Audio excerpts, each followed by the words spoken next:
Welcome everybody. Today is an exciting day. We're making 2 stops in search of my next bike build project. My vision for this bike is like a rat rod bobber. If you don't know what a rat rod bobber is, it's kind of a loose definition, but my definition is a bobber, like an old school bike built into a bobber, and it's just very rough around the edges. Don't dump a lot of money into it. Do it cheap, like a backyard build. No fancy powder coating, not a bunch of expensive bolt-ons. My goal is to build this bike for like under $3,000 complete. Buy the bike and build it for under $3,000.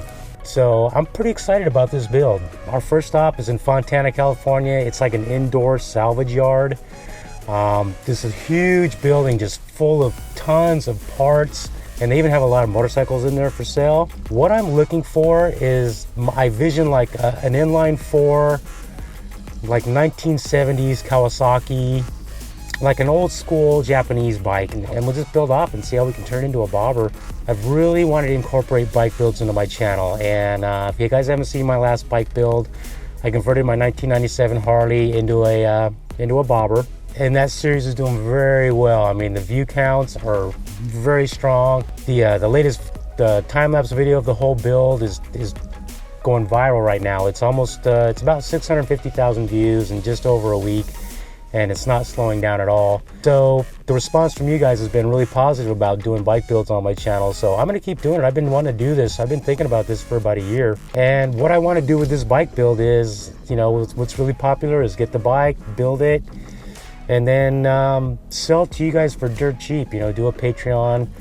I don't like to call it a giveaway because I'm not really giving it away, but for literally for like $5 you can get this bike when it's done. So let's head out to the first stop. I call this place, from what I've seen in pictures, a motorcycle lover's paradise. This place is amazing. I've been trying to get over here for weeks, and I'm finally getting over there, and I'm stoked. So let's hit the road.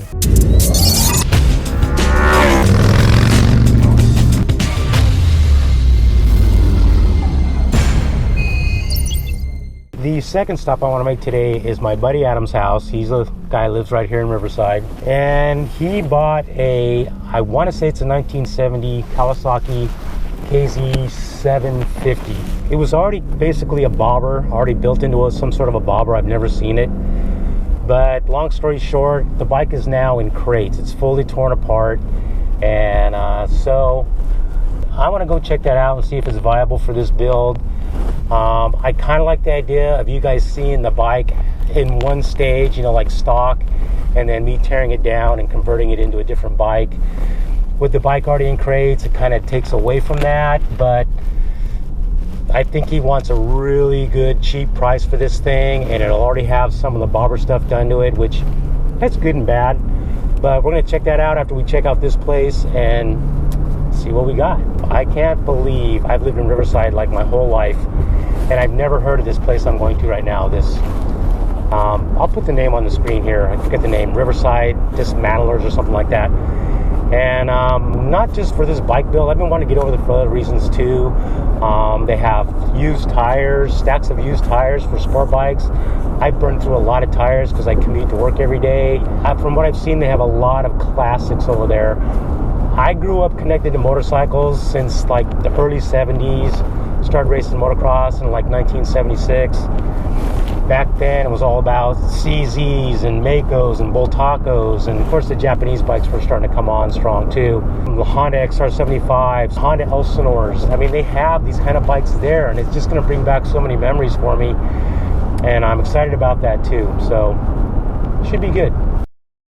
Alright, so that was a little bit different than what I thought. I thought I could shoot video in there, narrate it, walk around freely, and just talk about what I'm seeing, but the setup at this place is basically you go to the front counter, you tell them what you need, and they find it for you. And I said, well, I'm really interested in looking at bikes. I wanted to see if he had any old Japanese inline 4s, and he's like, talked to Jim, the owner, really nice guy. I said, can I look at the bikes? And he's like, yeah, come on back. So he basically gave me a really good thorough tour of all of his machines in the back. And most of the old classic stuff is his own personal collection, but he has a bunch of awesome bikes. Check these things out. He's got old CZs, old Makos, a lot of old classic Hondas,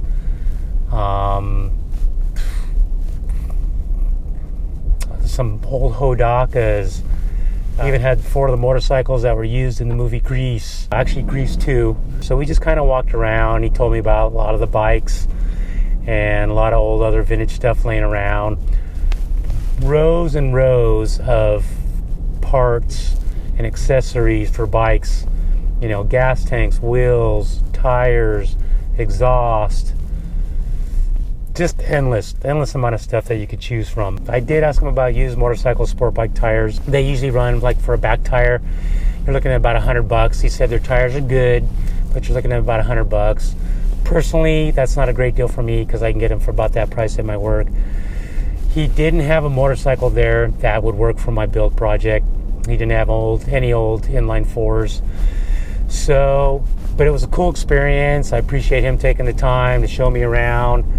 I love seeing all those old bikes and talking about the old days. You know, he's from the old days too, so it was a good experience. So our next stop is going to Adam's house. Like I said, he lives up by me.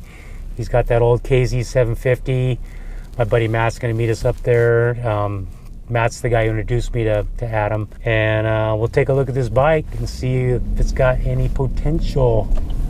Keep my fingers crossed on this one.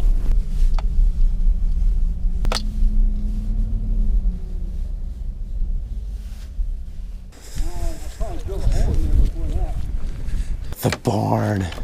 The mysterious barn. All kinds of good shit in here. Lead the way. Oh boy. You got a row. You got like an 8-foot row of bike.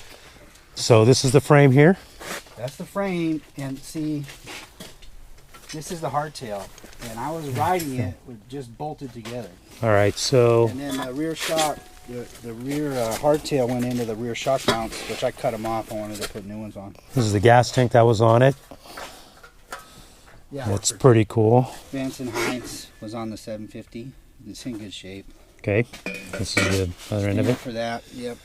Here's the old back fender. Rubbed a little bit. I jumped it once or twice. Perfect. And no, that's a perfect bobber fender. Oh, look at that seat. I saw it. This is the 750 bottom end. It doesn't have the original ignition. It's running on this dyno. Bottom end is always shifted well. It's always good. So why did he pull the top end off? I pulled the top end off. It ran fine for me. I had a couple of issues. I rebuilt the carburetors, and then it was fine. I rode it around. It was tired. It probably needed a top end. Okay. But I rode it. It was fine. So basically, regarding the motor, I'd probably have to take this into John Greenway over at Clem Cycle and have him just slap it together, because I don't know anything about these kind of motors. Years ago, I called that Clem shop, and he said, "Bring me the damn motor, and give me at least $1,000 to get started." $1,000? That's what he tried to tell me. $1,000? Hey, you'd probably have to get the head done. I'd take the head in and have them go through the head. So new valve seats, new valves, everything like that. Valve springs. So you think those wheels would work on this bike? You have to make them work. I might just bite the bullet and use these forks. Those are stock forks. The conventional forks. Yeah. These were the bars that were on it. When I took it apart, it was missing balls in the headset. God, amazing how small round these things are. And this is the rest of the motor here. That's the top end of the 750. There's your cam. It's one of them, yeah. I love these filters. Yeah, they're cool. Those are so trick. Oh boy, I love that. Look at that. That's awesome, dude. That is so cool. Up a little high, Adam. This is tail light. It's a Ford style repro. Oh, can I see it? Yeah. Here's the mirror. Oh yeah, look at that. Sick. Is that the stock gauge? Yeah, speedo. Speedo here. He was in the 20s, 30s. 23,588. Yeah. Not bad at all. Okay. That works. Yep. Sick. Yeah.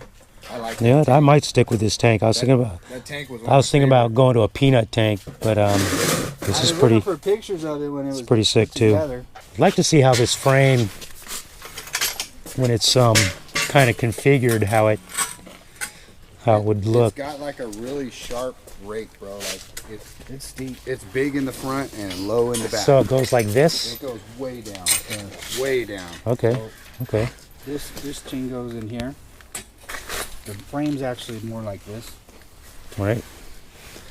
So you have this will be there. Pull that swing arm up. What do you mean up? Like this? Yep. It was into there like that. So that's how it met. More or less, yeah. Okay. Well, that's pretty cool. I like the frame. All right, guys. So that was a 1983 Kawasaki KZ750. I love the inline 4. Like I said, it was already built into a bobber. I would obviously do it a little differently, but I think the bike has a lot of potential. I'm a little bit concerned about the motor needing work. The whole top end needs to be redone. The carburetors are questionable. I would probably have to take the motor in somewhere and get it worked on, which could run up to $1,000 or more. So that's just something to think about. I mean, that really brings the cost of the build up really quick. I could get the whole bike with both motors for $1,000 right now. So I'm just gonna think about that, do a little bit of research and see what we can do. What do you guys think about that bike? You think it's got a lot of potential? Would you be excited to watch me take that bike and make it into something? So look forward to hearing your comments. I'm gonna get out of here and I will see you guys in the next video.